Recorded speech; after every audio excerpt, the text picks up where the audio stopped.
জনাইছো এই মুহূৰ্তত এটা ব্ৰেকিং নিউজ। নগাঁৱৰ চামগুৰি আৰক্ষীৰ ড্ৰাগছৰ বিৰুদ্ধে সফল অভিযান।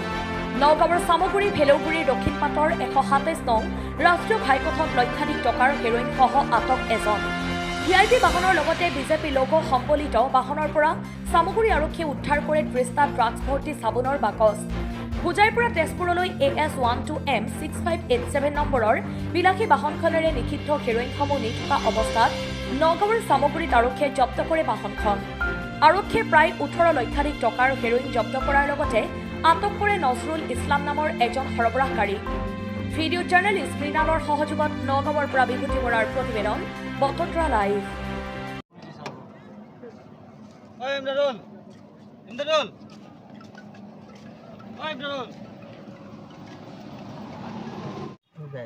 হোজাইত ক'ৰ পৰা আনিছা মাল?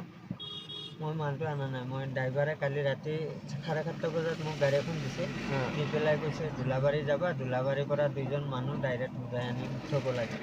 মই তেতিয়া দোলাবাৰী গৈ আছোঁ। এতিয়া তুমি ক'ত গৈ আছিলা? দোলাবাৰী গৈ আছিলা? হয়। ইয়াত কি ড্ৰাগছ আছে নেকি ভিতৰত? কেইটা আছে? কেইটা আছে? 30টা পাইছোঁ। 30টা। তোমাৰ ঘৰ ক'ত? মই হোজাই নিম। তোমাৰ নাম? নজৰুল ইছলাম। হা? নজৰুল ইছলাম। নজৰুল ইছলাম। তুমি তেজপুৰ গৈ আছিলা? হয়। গাড়ী যে ড্ৰাগছ আছে গম নোপোৱা? মই গম নাপাওঁ। এতিয়া ধৰিছে নেকি পুলিচে? ধৰিছে।